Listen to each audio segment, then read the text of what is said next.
Hello guys, I decided to make a video while I'm sitting here waiting on my baby to get her wisdom teeth out. So as I'm sitting here, I'm like, let me make the most of my time to keep from sitting here being bored outside of feeding my face. I always find a time to feed my face.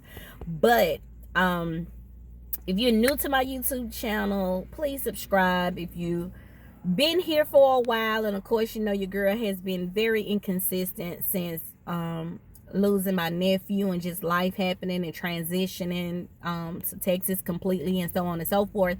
But I thank you for your patience. I thank you for your time.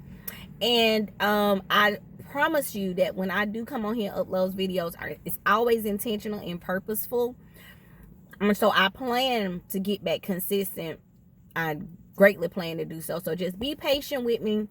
Don't forget to keep checking in with me.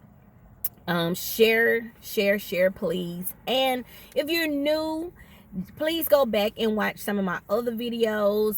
Maybe they resonate with you. Maybe they resonate with something you had a conversation with somebody else that can use them and it can be helpful.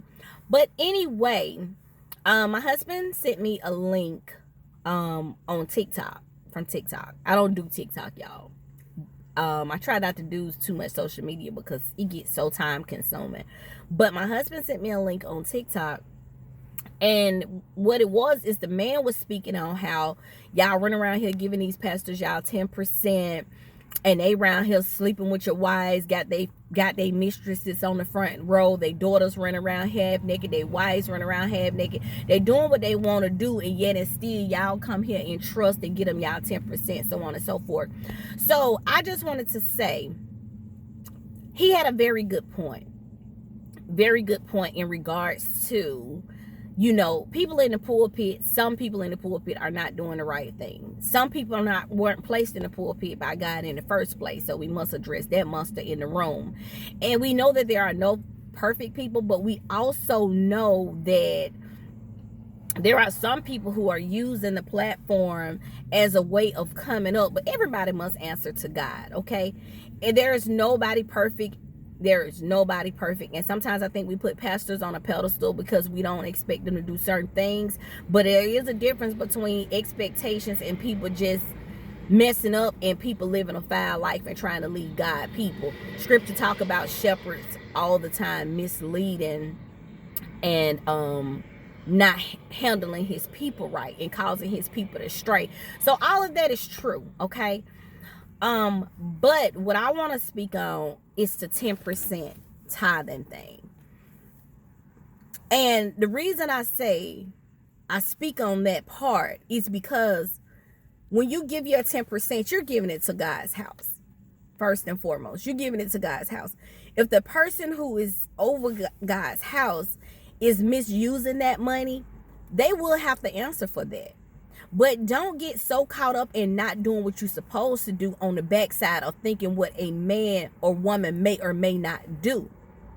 Because sometimes we have looked at the world in such a way that we have told ourselves, man, I done seen this pastor take his money, buy nice cars, woo, woo, woo. I'm not going to take my 10% down there. But the Bible say, who shall rob God? So when you don't give him your 10%, you still not doing your part. And let's talk on the fact of being in churches because somebody told you about a church, because you know these people, because that's all you'll ever known, because they go along with some of your foolishness and don't preach on certain things to convict you. Some of us following and sitting up under people we shouldn't be sitting up under anyway. Let's just address that monster. Because if you send up under somebody that God has not placed you up under, then you're in a place that you shouldn't be in the first place. And your 10% is not being used according to the way that it should be. And you're ignoring things that you see because you've been there so long. This all you know. You hate change. So sometimes we want to talk about other people, but are you where you're supposed to be? Is this the church God has for you? You know what I'm saying? So God ain't going to have you nowhere where his sheep is gonna be misled. So did you choose this church? Did your friends take you and you done heard the pastor not preach some sermons that convict you and make you feel some type of way so you comfortable? You know what I'm saying? We want to be where we comfortable because don't nobody want to be convicted and changed. But on a side note, outside of that, your 10% is unto God. And don't get twisted with thinking not giving your 10% because of what somebody may or may not do has anything to do with you knowing what you're supposed to do. Nothing at all.